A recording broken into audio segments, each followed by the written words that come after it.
The city lights blurred through Marcus Chen's tears as he stood on the edge of the 42nd floor, the wind whipping his designer suit against his trembling frame.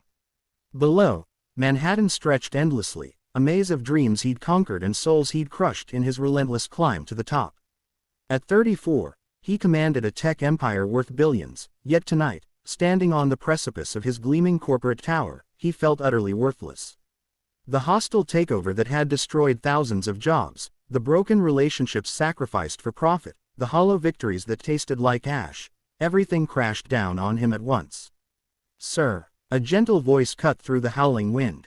"You okay up there?" Marcus turned, startled. A man in a faded blue janitor's uniform stood in the doorway, holding a mop bucket with one hand while keeping the heavy steel door propped open with his foot.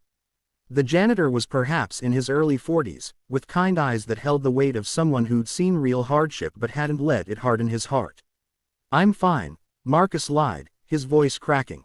"Just getting some air." The janitor, his name tag read David, set down his bucket and stepped closer, his movements slow and non-threatening. "You know, I've been cleaning this building for 8 years.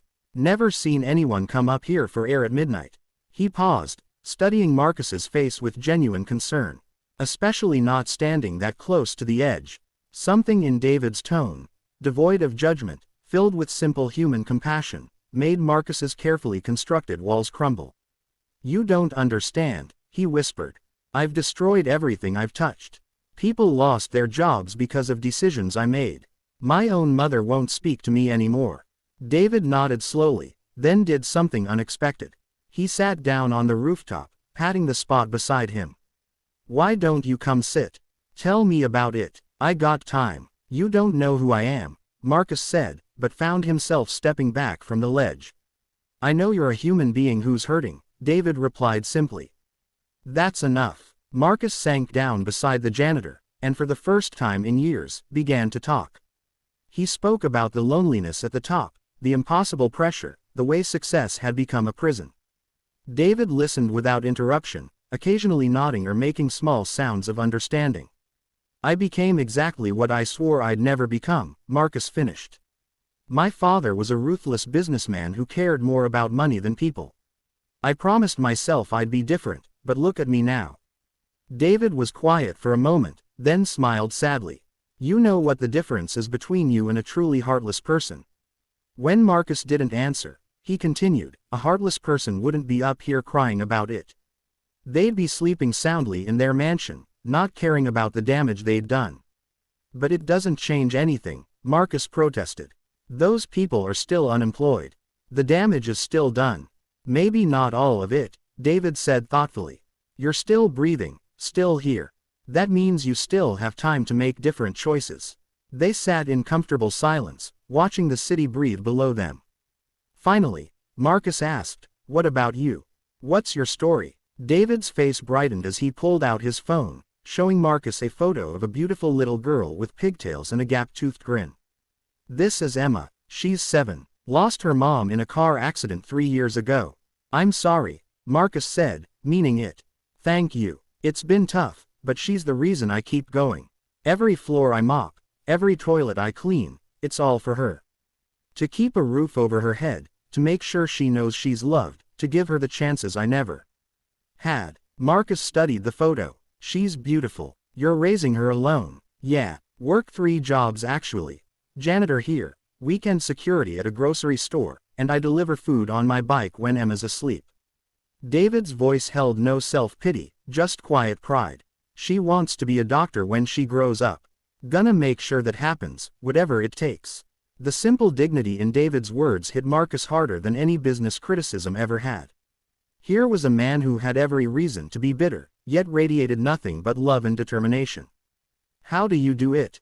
Stay so positive?" David chuckled, tucking the phone away. "You find your why." "My why is that little girl sleeping in our tiny apartment, dreaming of helping people." "What's your why, Marcus?" The use of his name startled Marcus, he hadn't mentioned it. David noticed his surprise and smiled. "Your picture's in the lobby. Marcus Chen, CEO. But up here, you're just a man who needs to remember why he started this journey in the first place." As dawn began to paint the sky pink and gold, Marcus felt something shift inside him. The despair that had driven him to this rooftop was still there, but it no longer felt insurmountable. "David, what if I told you that you saved my life tonight? Then I'd say I'm glad I forgot to lock this door when I finished cleaning up here," David replied with a gentle smile. 6 months later, Marcus stood at the podium of the Chen Foundation's inaugural gala, looking out at hundreds of faces, former employees he'd hired back, community leaders, and families who'd benefited from the foundation's programs. But his eyes sought only one table near the front, where David sat in a borrowed tuxedo, beaming with pride as Emma, dressed in a sparkly pink dress, waved excitedly. "The Chen Foundation exists because a janitor named David Rodriguez taught me that true wealth isn't measured in dollars, but in the lives we touch and the love we share," Marcus said, his voice carrying clearly through the ballroom. "David, would you and Emma join me up here?" As the crowd erupted in applause, David lifted his daughter and walked to the stage. Marcus handed him an oversized check, a full scholarship fund for Emma's education, plus enough to ensure David never had to work 3 jobs again. But more importantly, Marcus announced David as the foundation's new director of community outreach, recognizing that the man who'd saved his life had the exact heart and wisdom needed to help others. Emma threw her arms around Marcus's legs, whispering loud enough for the microphone to catch, "Thank you for being Daddy's friend." Marcus knelt down to her level, his eyes misty. "Thank you both for saving me." Later, as the gala wound down, David found Marcus on the hotel's balcony. "You know, I never told you why I was really up on that roof so late that night." Marcus turned, curious. "I'd been praying," David said simply. Emma had been asking why some people have so much while others have so little. "I didn't know how to answer her. So I went up there to ask for guidance, to understand how I could teach her about fairness in an unfair world." He paused, smiling. "Guess I got my answer." Marcus felt his throat tighten with emotion. "You think it was meant to happen?" David looked up at the stars beginning to appear in the darkening sky. "I think sometimes the universe puts exactly the right people in exactly the right place at exactly the right time. The question is whether we're brave enough to reach out and help each other." "Thank you," Marcus whispered. "For everything." "Thank you," David replied, "for reminding me that the most broken people often have the biggest hearts. They just need someone to help them remember how to use them." As they stood together, under the emerging stars, Marcus realized that losing everything had actually led him to find what he'd been searching for all along. Not success or wealth, but purpose, connection, and the profound joy that comes from lifting others up. Sometimes salvation comes in the most unexpected forms, wearing a janitor's uniform and carrying a heart full of unconditional love.